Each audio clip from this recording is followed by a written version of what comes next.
palabra debe ser personal. Y esto es una advertencia que está en el libro de Hebreos, pero también en toda la Escritura. Y es pertinente hacerlo porque, miren, en Puerto Rico muchas familias tienen una Biblia y la tienen, en algunos casos, en la sala de la casa, en una mesita, con una bombillita puesta. En algunos casos le ponían una vela, como si eso de por sí solo tuviera un efecto, como si eso solamente trajera una bendición a la familia.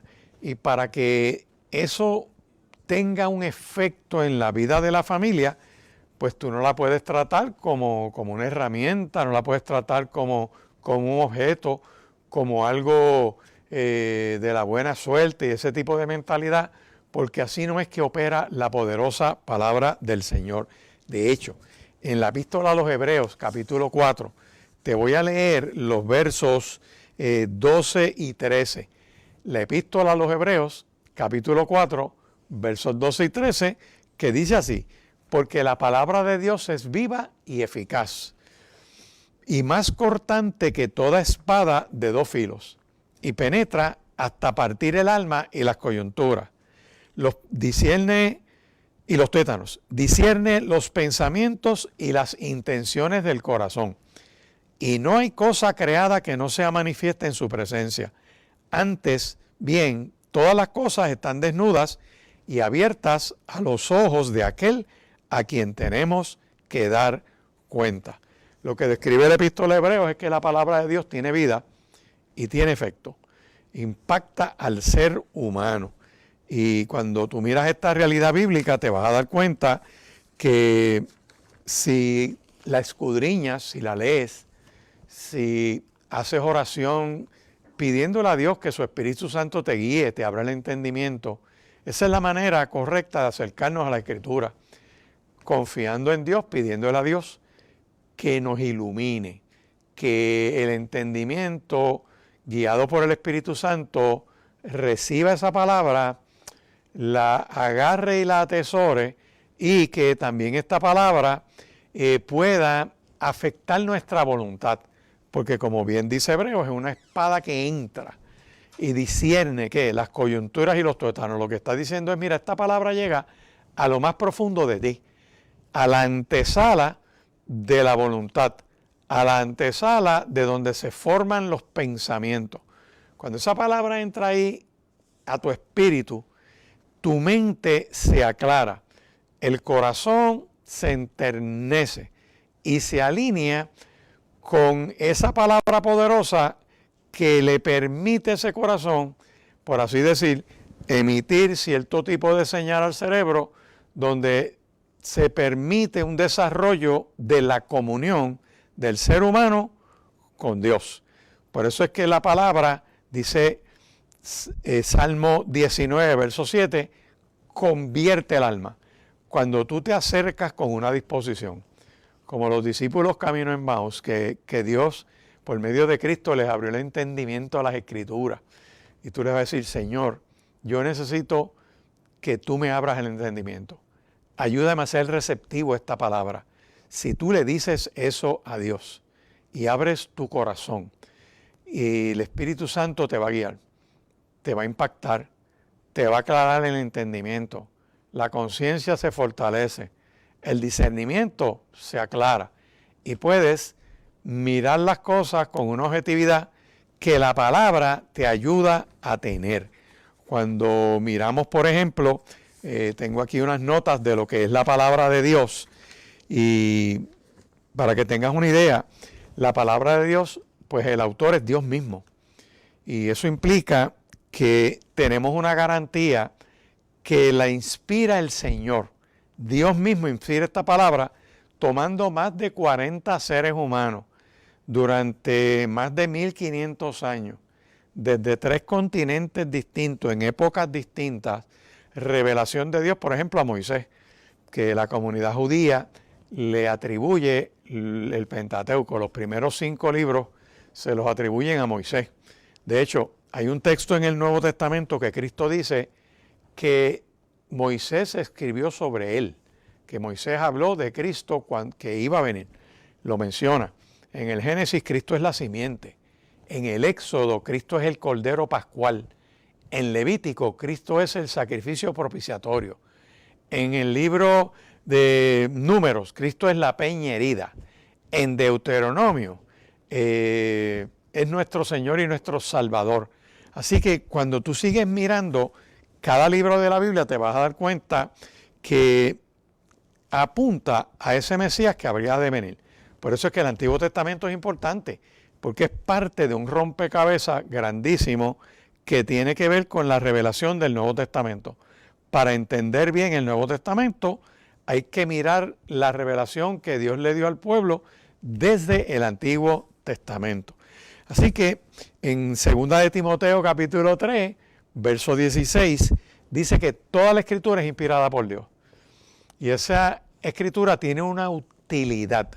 La utilidad que tiene la Escritura es que me enseña lo que yo no sé. Si tú quieres ser, por ejemplo, un buen padre, pues busca los modelos de paternidad que hay en la palabra, en la Biblia. Y son ricos, son exquisitos, porque tienen virtudes y defectos. Y tiene el marco de referencia del Padre Eterno, que de hecho Cristo lo menciona en la oración cuando Él dice, mira, si vuestro Padre que está en los cielos le da buenas cosas a ustedes, ese es el modelo que ustedes tienen que mirar en cuanto ustedes suplen a sus hijos. Cuando Él les dice, mira, si ustedes siendo malos le dan buenas cosas a sus hijos, ahora imagínense ustedes cuánto más vuestro Padre Celestial, que es perfecto, dará a los que le pidan. Eso es hablando de la oración. E ilustra la figura del buen padre de familia, del hombre razonable y prudente, que lamentablemente con las enmiendas a los códigos civiles aquí en Puerto Rico eliminaron al buen padre de familia, eliminaron al hombre razonable y prudente, y eso quita, ¿verdad?, un contenido que debe tener la ley. Pero cuando tú miras 2 de Timoteo, capítulo 3, verso 16, te vas a dar cuenta que no solamente la palabra griega que se utiliza para soplo de Dios, que es la inspiración de las Escrituras, está ahí y se usa en este texto, y con ello se implica que esta palabra es una influencia especial, directa y activa del Espíritu Santo en aquel que recibe esa palabra y la puede posteriormente inscribir. Así que el Espíritu Santo califica a estos hombres, los inviste de esta autoridad, los capacita para hacer un registro que básicamente es la verdad divina respecto a la voluntad de Dios para el hombre. Hay gente que dice, pero los hombres que escribieron esto son imperfectos. Pues claro que son imperfectos, como estos que son estos teólogos que tienen buena intención en muchos casos, pero se dejan arrastrar por muchas letras y ponen dudas sobre los autores. Yo he escuchado biblistas decir que Juan no pudo escribir los libros de Juan porque Juan era pescador y porque no tenía conocimiento y nunca fue a una universidad ni tenía capacidad intelectual, y se atreven a decir todas esas barbaridades. Pero ellos omiten, por ejemplo, que Cristo lo llama. Ellos omiten, por ejemplo, que Cristo lo educó por 3 años y medio. Ellos omiten, por ejemplo, y lo hacen adrede, a que Juan estuvo presente en el monte cuando la transfiguración, y que esa manifestación de gloria en Cristo sobre él tiene un impacto en la mente y en el corazón de él. Pero eso no es todo. Cuando ustedes van a Marcos capítulo 13, ustedes se van a dar cuenta que Cristo habla de cosas que van a ocurrir, y Pedro, Juan y un par de discípulos más se le acercan a Cristo aparte. Le dicen, Señor, pero dinos más, háblanos, ¿cuándo van a ocurrir esas cosas? Y Marcos capítulo 13 es lo que se conoce como un mini apocalipsis, porque Cristo agarra estos 4 y le da un estudio que viene siendo una condensación del libro de Apocalipsis que tú tienes en tu Biblia, o de Revelaciones. Así que esa enseñanza de Cristo a los discípulos, pues definitivamente que tiene un impacto en la inteligencia de ellos. Como si eso fuera poco, antes de la ascensión, dice la Escritura que Cristo sopla sobre ellos. Le dice, reciban el Espíritu Santo, y les abre el entendimiento a las Escrituras. Por eso es que ¿quién rayos son estos teólogos en el siglo XXI para cuestionar el poder de Dios sobre Juan? Y que Juan no pudo escribir Apocalipsis porque tiene muchas metáforas y muchas ilustraciones, que su inteligencia no es esa. Pues cuando empiezas cuestionando el autor, definitivamente la próxima conclusión es cuestionar la palabra. ¿Y por qué tú crees que esos teólogos hacen eso?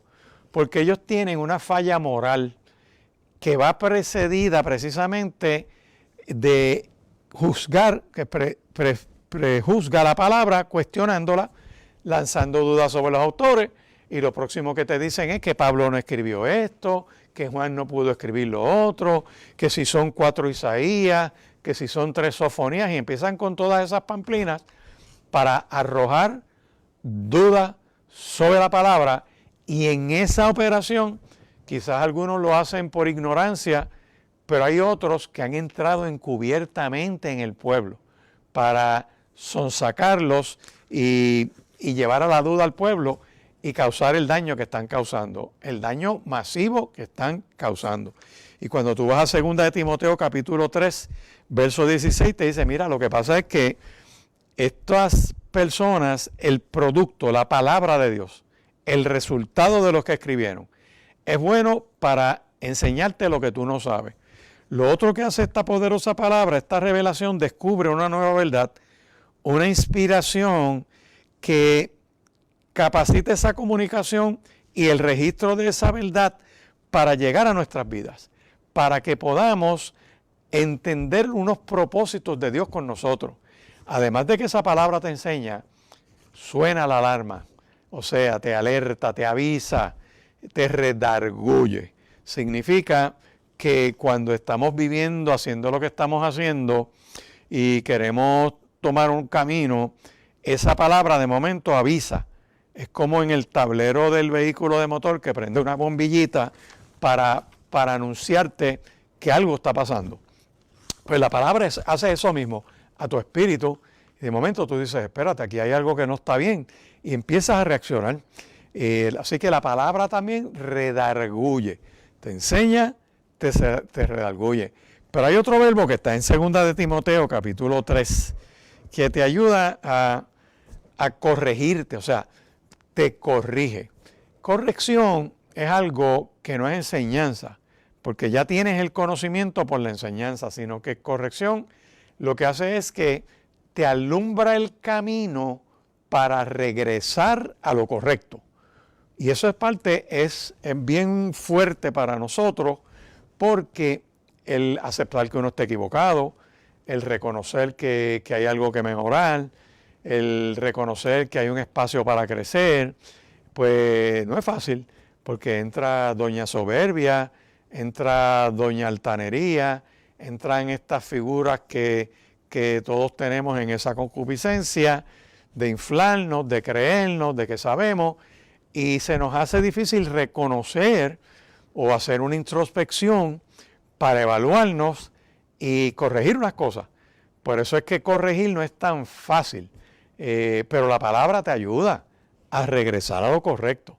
O sea, te enseña lo que es correcto, te avisa cuando te estás descarrilando de lo correcto, pero también te ayuda a que regreses, a que uno sujete su voluntad a la palabra del Señor. Por eso es que es un peligro, escúchame bien, dejar la palabra y no tratarla como un asunto personal. Esto no es un objeto que tú lo tienes como algo mágico y me la pongo en el pecho para que los latidos del corazón se alineen y todo eso. Puedes hacerlo como un acto de fe si va acompañado de oración y devoción y lectura de la palabra. Y puedes hacer un ejercicio simbólico como hacían los profetas. Pero no lo tratamos como un amuleto. La palabra del Señor no se puede convertir en algo que sea impersonal. Primero te impacta a ti. Trabaja tu vida para que lo que tú puedas hacer para la gloria del Señor tenga un impacto en otras personas. Así que hay un peligro con tratar la palabra como un objeto que no tiene pertinencia en nuestras vidas. Hay una reflexión que tenemos que hacer. ¿Cuándo fue la última vez que un texto bíblico me confrontó sin que yo tenga que explicarlo. Porque hay gente que le gusta hablar de la palabra, explicarla, pero no se la aplican. O sea, no entran en esta reflexión personal de qué yo debo hacer para mejorar. Y de hecho, siempre tenemos espacio para mejorar. Yo quiero que tú sepas que la epístola a Filipenses, el apóstol Pablo le dice a la iglesia de Filipos, miren, aquel que comenzó en nosotros la buena obra, aquel que ya aceptamos como Señor y Salvador, aquel que es nuestro Redentor, que nos sacó de la casa de empeño del diablo y que nos ha dado vida eterna, por medio de su Espíritu Santo, mora en nosotros, nos sella, nos da un anticipo, unas arras, para que en este proceso crezcamos y maduremos hasta el día que Cristo regrese en gloria. Como dice Filipenses 1:6, que el que comenzó en nosotros la buena obra, la perfeccionará hasta el día de Cristo. Por eso es que nosotros allá en el Centro Cristiano Vida Abundante, en Riverview, Bayamón, estamos en unas experiencias de oración, de un grupo, diversos grupos trabajando la vida personal de oración en varias reuniones en la semana. En adición a eso estudiamos la palabra. Hace poco los caballeros estábamos en un proceso de 5 a 6:30 de la mañana, de lunes a viernes, 5 días que se proclamó este ayuno parcial de mediodía y presencial y por las redes, y con unos puntos específicos para trabajar en nuestra vida. En adición a eso, 9 de la mañana los lunes, pues tenemos un estudio bíblico presencial en la iglesia. El martes tenemos grupo de oración en la mañana, oración individual.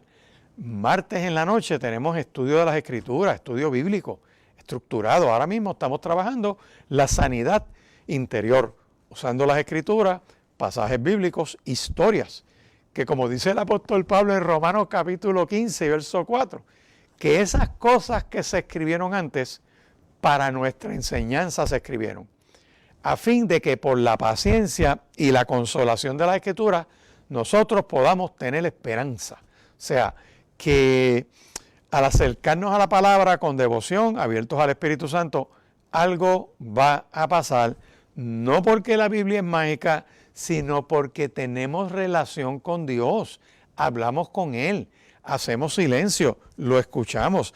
Y una de las cosas que los líderes en ocasiones pierden de vista es que trabajan tanto y tanto en la obra de Dios, que están bien concentrados en usar la palabra para otros, pero se crea de momento una distancia donde perdemos de vista que también es para nosotros. Es como muchos testificamos que preparando la palabra para el pueblo, primero Dios nos habla a nosotros y nos trabaja y nos confronta. Y de hecho traía a memoria cosas que hemos vivido que nos permite ilustrar nuestros errores, diciéndole a la gente, mira, este es mi error, este fue lo que me pasó a mí.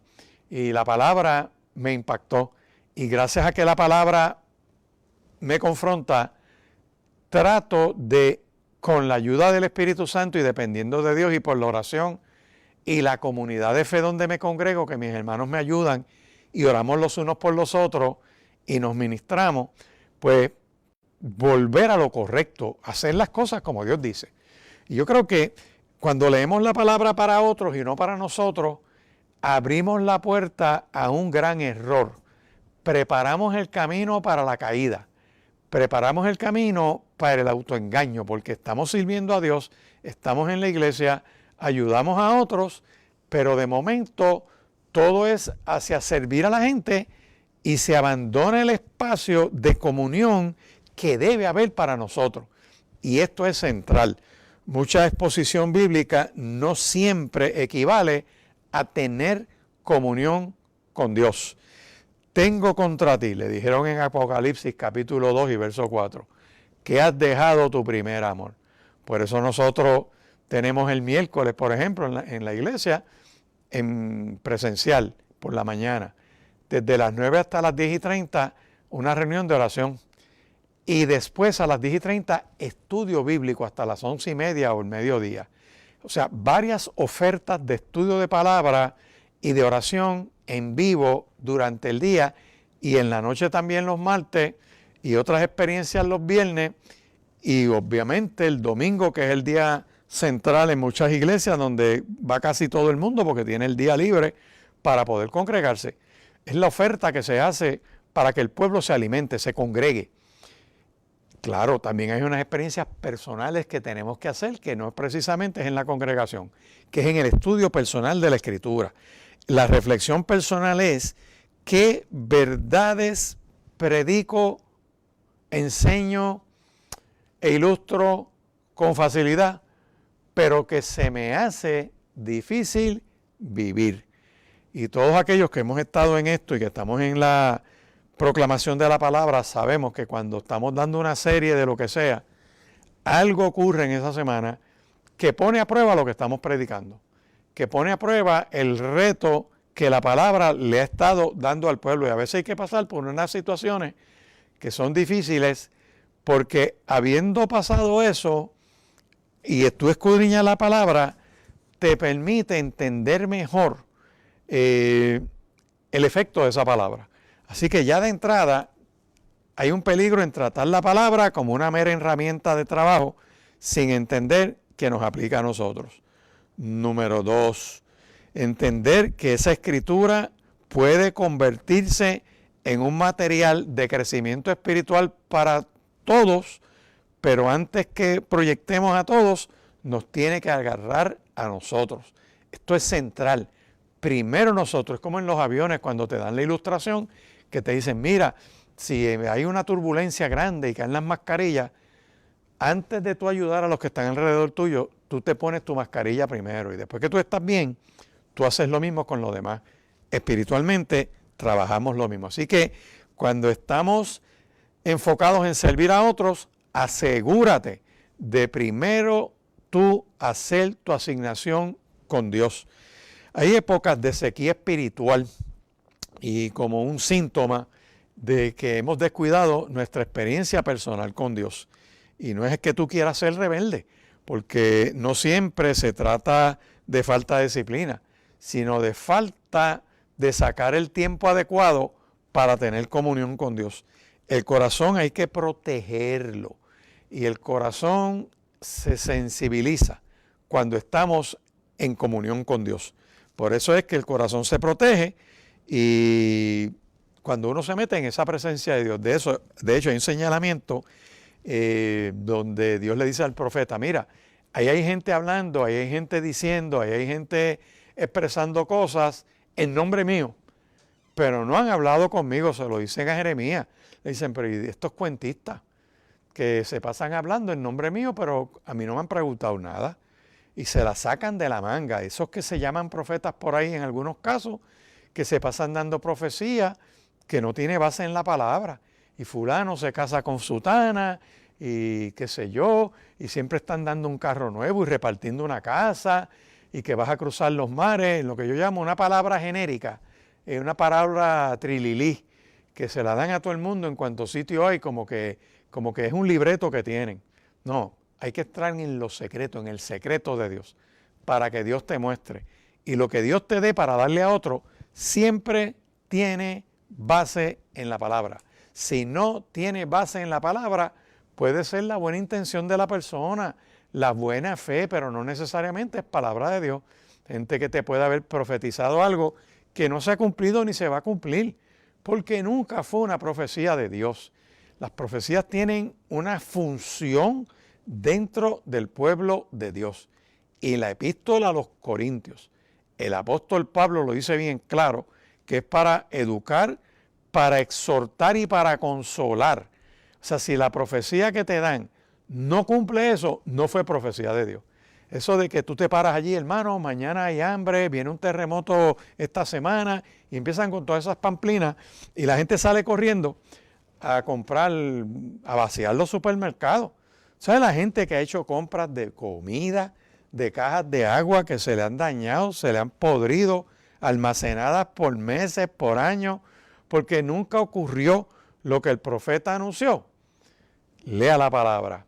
La palabra del Señor te lo dice. En Corintios te lo advierte.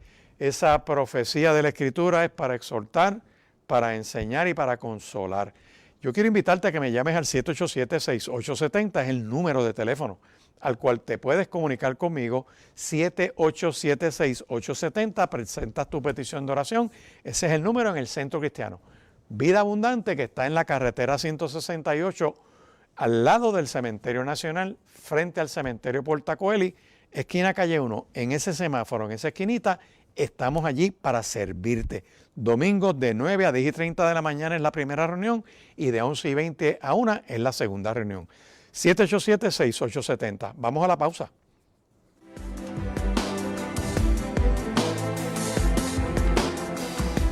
Creemos que es fundamental estar bien conectados e informados, compartir noticias importantes y concisas, saber lo que pasa en todo el mundo y conocer cómo esto nos repercute. Soy Kevin Valverde y les estaré acompañando aquí en Mundo Cristiano.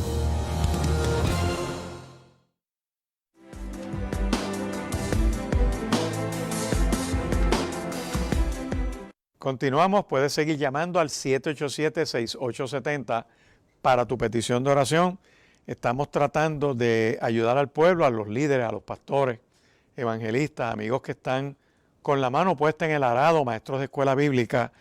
Cuando la palabra deja de ser personal en nuestras vidas, caemos en el error o en el automatismo de presentar al pueblo un contenido que Dios siempre va a honrar su palabra, la palabra no va a retornar vacía, pero es una experiencia bien dolorosa y bien difícil porque esa sequía espiritual se produce a causa de que hemos sacado el tiempo de Dios para otra cosa y nos aleja. De hecho, yo comparto con algunos pastores y se lo digo a la iglesia en algunas experiencias, que cuando más lejos uno está del Señor en su devoción, más sufre la gente que rodea a uno. Cuando los padres se descuidan en su devoción personal, la interacción con sus hijos y su familia o su entre esposos, pues se pone más hostil. ¿Por qué? Porque hemos descuidado esa comunión. Por eso es que el Señor dice al profeta Jeremías, dice, es que tienen que entrar en el secreto para que en ese secreto de Dios, Dios te revele, Dios te muestra. Cristo toma esa expresión del profeta y en el Evangelio de Mateo habla de la oración y dice, mire, hay gente que le gusta el espectáculo público de hacer cosas frente a la gente para que la gente los vea. Pero Dios valora más cuando tú entras en tu aposento, cierras la puerta y en lo secreto hablas con Dios. Y tu Padre viéndote en lo secreto, dice la Escritura, te acredita, te recompensa en público. Que es más importante esa comunión con Dios porque Dios pone cosas en tu corazón, Dios te revela, Dios te muestra, Dios habla, Dios guía, Dios dirige. Y cuando eso ocurre, lo que Dios hace a través de ti es de gran bendición. Yo mirando en esta reflexión, Apocalipsis capítulo 2, verso 4 dice, tengo contra ti que has dejado tu primer amor. Es una advertencia. Es que primero es esa relación con Dios, esa intimidad, esa cercanía.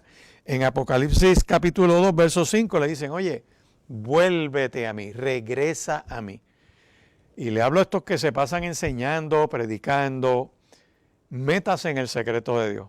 Dios te va a mostrar, Dios te va a enseñar, Dios te va a dirigir. Vas a ver cosas que no habías visto porque la palabra no se agota. Esto no es algo que uno se memoriza para repetirlo. Es que es vivo. Y como es vivo, tiene efecto y va trabajando. Por eso es que Filipenses 1:6 dice que aquel que comenzó en ti la buena obra, la perfeccionará, la madurará, la hará crecer hasta el día que Cristo regrese en gloria, que es que nos vamos a la presencia del Señor por la eternidad.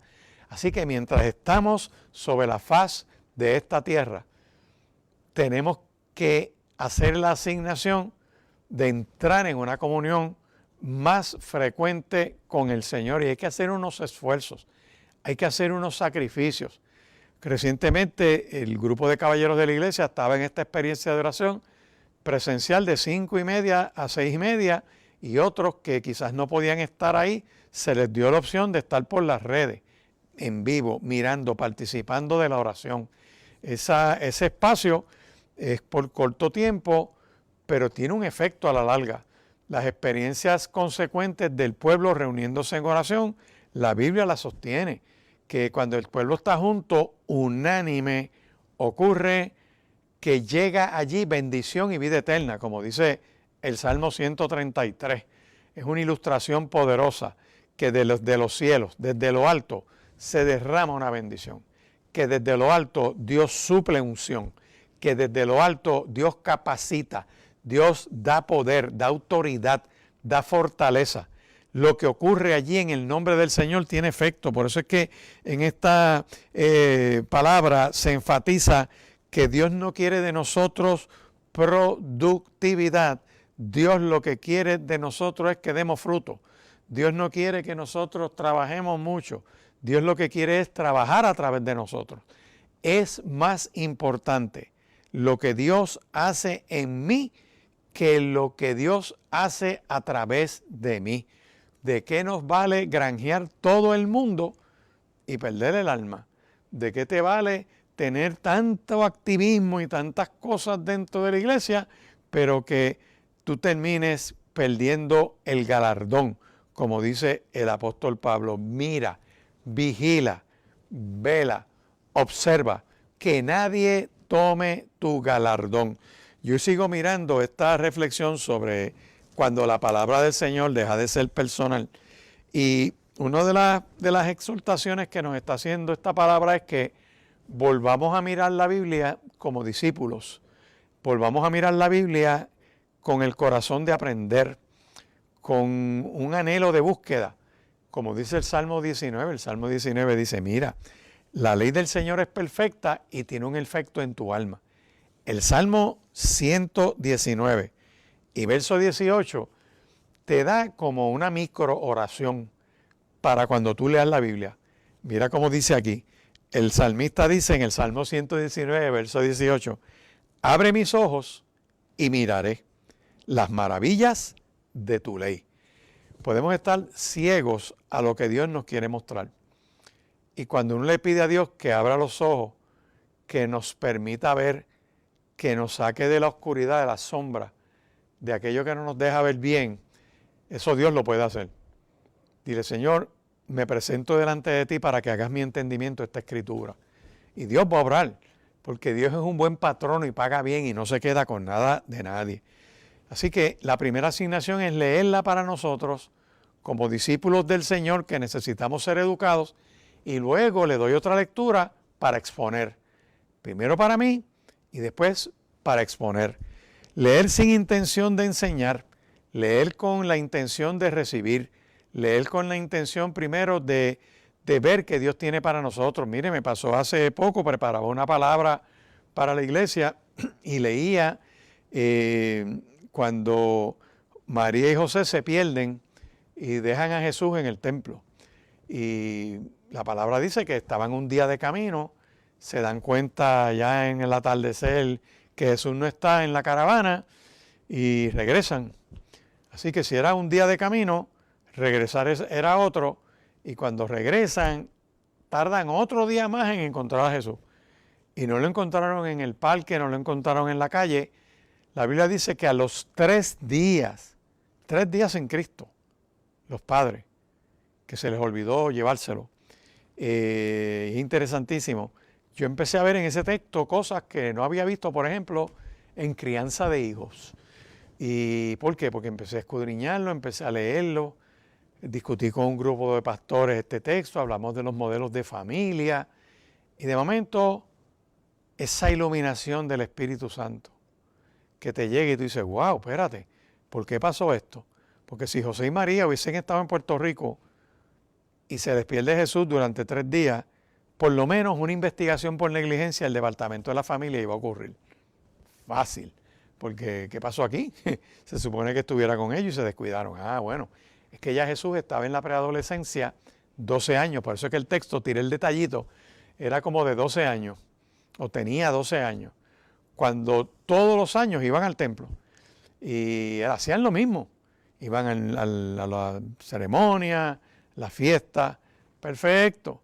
y como era un niño, pues se sujetaba, pero cuando empieza a ser adolescente los intereses cambian y su llamado lo empieza a buscar más del templo, de los sacerdotes y de la palabra, porque viene creciendo y cuando los hijos crecen los intereses cambian y lo que siempre se hace de una manera, pues hay que revisarlo para llenar esta nueva necesidad. Así que José y María no podían estar haciendo lo mismo todos los años cuando ya él es un adolescente, porque ocurren cosas como esa, que él se quedó pendiente de la palabra y se quedó en el templo. Mira qué detallito. Cuando regresan al tercer día lo encuentran en el templo, entre los rabinos, entre los maestros, hablando, preguntando, y ellos se maravillaban de las preguntas que él hacía, porque las preguntas de Cristo te ponen a pensar. Las preguntas de Cristo lo cambian todo. Las preguntas de Cristo te abren el entendimiento. Y la pregunta aquí que tenemos que hacernos es, bueno, ¿y quién lo sentó entre esos maestros? ¿Quién le hizo un espacio? Como Samuel le hizo un espacio a Saúl en la mesa de los líderes de la nación, antes de ungirlo y declararlo rey de Israel, que le ocurriría luego de unos eventos. Porque es deber de los líderes abrirle espacio a la juventud, darle oportunidades de desarrollo para que el llamado que Dios les tiene, pues tome forma. Pues yo, acercándome a esta palabra de esta manera, la vi como nunca la había visto, luego de un montón de años de estar leyéndola, porque cuando te abres en una experiencia devocional, de una experiencia, por así decir, de un acercamiento de comunión, de qué Dios me quiere decir aquí, empiezas a ver ahí modelos de familia, una cosa que nos reíamos discutiendo. Si María hubiese sido boricua, a lo mejor le da una pela, porque estuvieron 3 días en crisis sin él, que por qué no se fue con ellos. Pero no, ese texto nos enseña un modelo, dice, oye, no, ¿por qué nos has hecho esto? Nos sentimos así. Y ese modelo de hacer preguntas, de inquirir, tremenda experiencia que estamos viendo aquí. O sea, donde te das cuenta que el modelo de comunicación de familia lo tienes ilustrado en ese texto, en donde escuchar lo que el niño tiene que decir está en ese texto. Ese es el texto donde Cristo dice, ¿no sabían que en los negocios de mi Padre es necesario estar? Así que hay que volver a leer la Escritura desde una óptica del que aprende, del que es enseñado, de no solamente el que va a enseñar, y aquí le hablo a los maestros de escuela bíblica, a los pastores, a los líderes, a aquellos que están en esta postura de enseñar la palabra, que hay que aceptar el silencio. Hay un momento donde tú lees, meditas y escribes, donde no toda lectura te va a dar ideas. Hay lecturas que haces de la palabra que producen en nosotros el rendirnos, el reconocer que hay algo que corregir, que eso es otra modalidad. O sea, que nos hemos acostumbrado a leer para escribir y para enseñar y para organizar, pero hay que sacar un espacio bien central, que leemos para evaluarnos, leemos para que Dios nos evalúe. Por eso hay una expresión que a mí me gusta utilizar mucho, que está en el Salmo 139, que lo menciona en muchos programas, donde el salmista dice en los versos 23 y 24, dice, oye Dios, examíname tú, conoce mis emociones, conoce mis pensamientos, mira mi corazón, mírame, dice, mírame por dentro, examíname Dios y conoce mi corazón. Pruébame, ilústrame, alúmbrame, muéstrame lo que me está pasando y lo que estoy viviendo. Dice, examina mi corazón, pruébame y conoce mis pensamientos. Y si al tú mirarme por dentro, tú ves que hay en mí algo que no está correcto, yo te pido que tú me guíes por el camino correcto.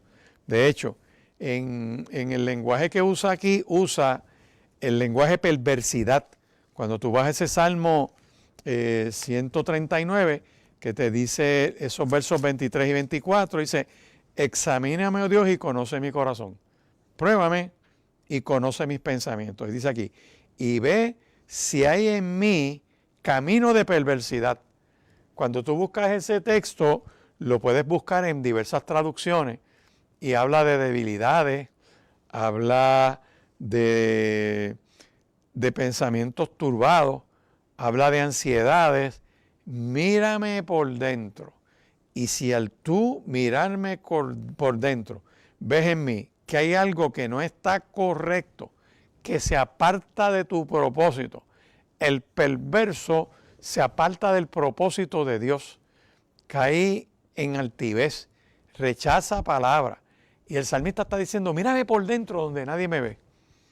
Y si al tú examinarme ves que hay algo que hay que corregir, yo te pido, dice aquí, que me guíes en el camino eterno. Ayúdame a regresar a lo correcto.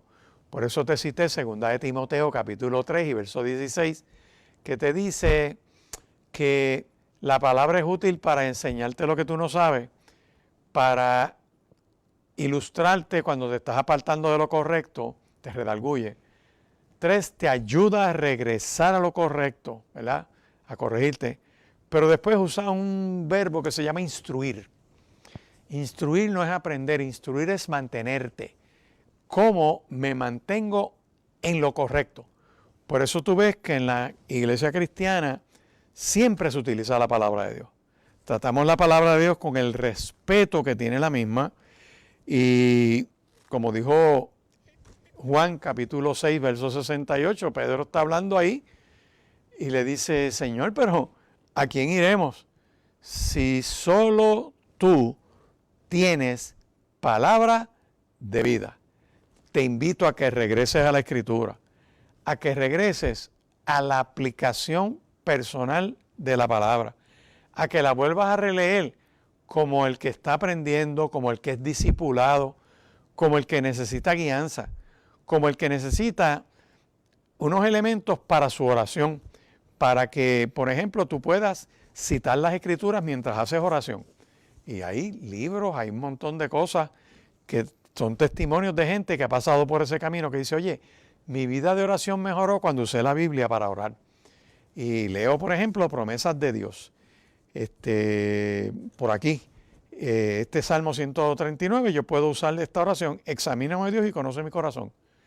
Si tienes coraje, tienes enojo, no se te quita, tienes esa ira contra alguien, pues tú puedes agarrar la Biblia y orar y decir, Dios, examíname, ¿qué me está pasando?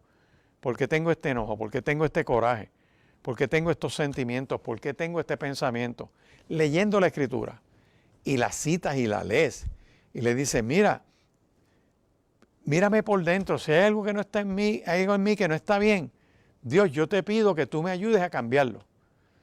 Y vas a encontrarte, qué sé yo, por ejemplo, con Efesios capítulo 4 y verso 31, y vas a ver cuando Dios te dice, quítate esa amargura, empieza a perdonar. Y tremendo consejo, la inmensa mayoría de los problemas de familia descansan por la amargura.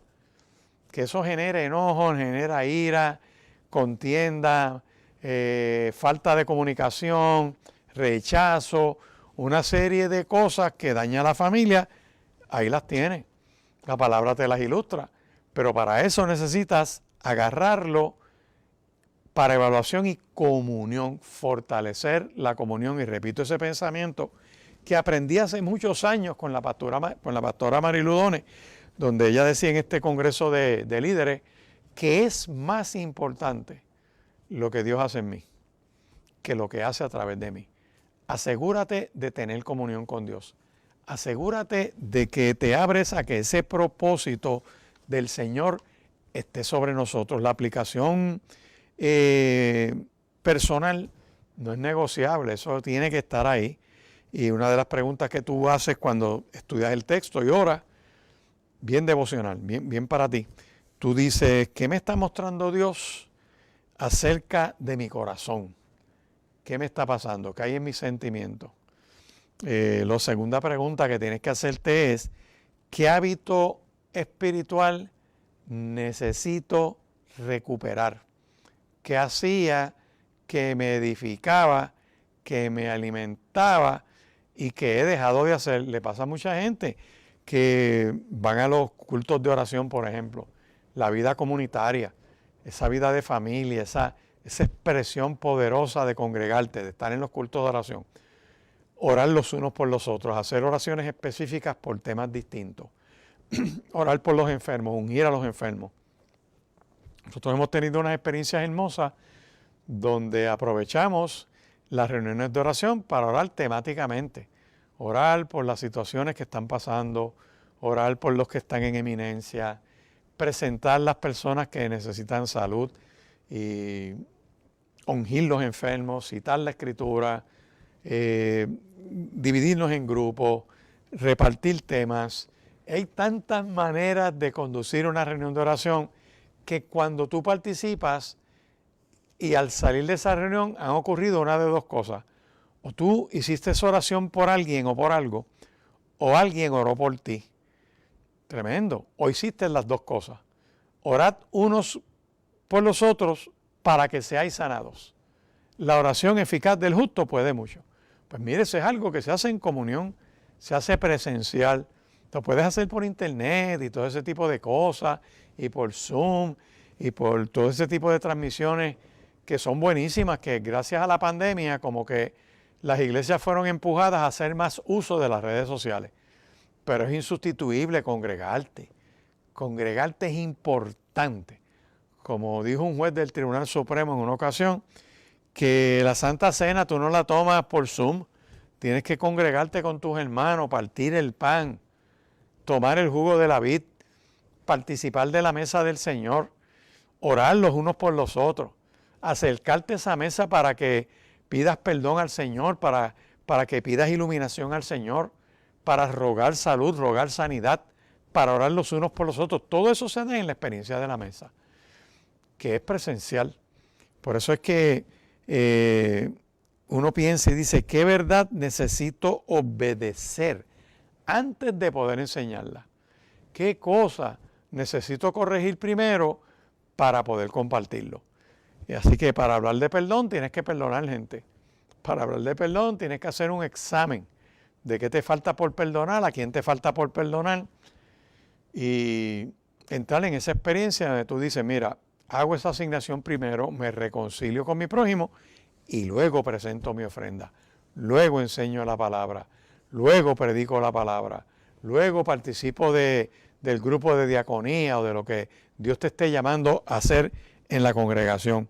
Hay un ejercicio que sugerimos, que es que tú tomes y escribas, por ejemplo, al hacer tu meditación, pones la fecha, en este caso pones tal fecha del mes que tú estés, y la hora si quieres, y lees la escritura, y pones una frase de lo que tú entiendes que Dios te está pidiendo que tienes que hacer, que Dios me pidió que yo hiciera hoy. Y no la guardo para enseñarla, sino que esa enseñanza que es para mí, la practico primero y luego la enseño. Primero la practico y luego la enseño, porque cuando empiece a fluir esa enseñanza te vas a dar cuenta de que como pasaste por la experiencia de hacerlo, es como, y perdonen que use un ejemplo culinario, es como estar preparando pues algo para comer y que en el proceso pues lo tienes que ir preparando, cómo está la sazón, qué necesita, si está suficientemente cocinado. Es como cuando tú agarras estás haciendo ese arroz y sacas un granito ahí, lo pones en tu mano y lo pruebas a ver si está muy duro, si está blandito y duro por dentro, todo ese tipo de cosas. Pues así es con la palabra. Primero es por nosotros, la experimentamos, la vivimos, la practicamos, para luego poder enseñarla. Yo quiero que tú sepas que la palabra no fue dada primero para ser explicada. La palabra del Señor fue dada para ser vivida, para que pongas por obra. Eso yo no me lo inventé. Eso está en Deuteronomio capítulo 6. Vamos a buscarlo un momento. Deuteronomio capítulo 6, que es de la enseñanza al pueblo de Israel. Le dicen, mira, esta palabra que yo te doy, van a estar sobre tu mente, sobre tu corazón. Y dice, y esto no solamente es así, sino que es para ti, para tus hijos y los hijos de tus hijos. Es tremenda experiencia. Capítulo 6, que dice, oye Israel, Jehová nuestro Dios uno es. Amarás a tu Dios de todo tu corazón, de toda tu alma y con toda tu fuerza. Y estas palabras que yo te mando estarán sobre tu corazón. Son para ti. 2, para repetirlas a tus hijos. Hablando de ellas en tu casa, al estar en tu camino, al acostarte en tu momento de intimidad, la palabra. Cuando te levantes en las preferencias del día, en las prioridades del día, tiene que estar la palabra. Las vas a atar como una señal en tu mano, en las cosas que tú haces. Estarán entre los frontales de tus ojos, en lo que tú piensas. Las escribirás en los postes de tu casa, en tus puertas. Por eso la comunidad judía tiene como un tipo de urna pequeña, donde tiene ahí un rollito de la ley, dando a entender que esa casa respeta esa palabra y que allá adentro se vive conforme a esa palabra, que se pone por práctica. Tú, tus hijos y los hijos de tus hijos. Es una experiencia vivencial personal que luego se transmite a otras personas. 787-6870 es el número a llamar. Te pido a que llames ahí al Centro Cristiano Vida Abundante, presentes tu petición de oración. Puedes identificar el día en que sale este programa, el tema, y cuando llames dices, mire, el pastor habló de poner por obra la palabra de Dios, y dejas tu correo electrónico y con mucho gusto pues te lo enviamos por correo electrónico, no físico sino electrónico. Si no, pues llama y das el número de tu nieto, de tu hijo, para mandárselo ahí que te lo den. Así que 787-6870, ese es el número en el Centro Cristiano. Estamos en la carretera 168, esquina calle 1, al lado del Cementerio Nacional, frente al Cementerio Portacoeli en Bayamón. Domingos de 9 a 10 y 30 de la mañana es la primera reunión. Nuestra segunda reunión es de 11 y 20 a 1 de la tarde. Los lunes por la mañana a las 9, estudio bíblico. Oración los martes a las 9 de la mañana presencial. Por la noche estudio bíblico. Miércoles en la mañana oración y estudio bíblico. Así que te esperamos. Dios te bendiga y Dios te guarde. Hemos presentado Hablemos de la Palabra con el pastor Jorge Lucas Escribano. Si este programa ha sido de bendición para su vida, llámenos al 787-787-6870. 787-6870. Será hasta la próxima semana.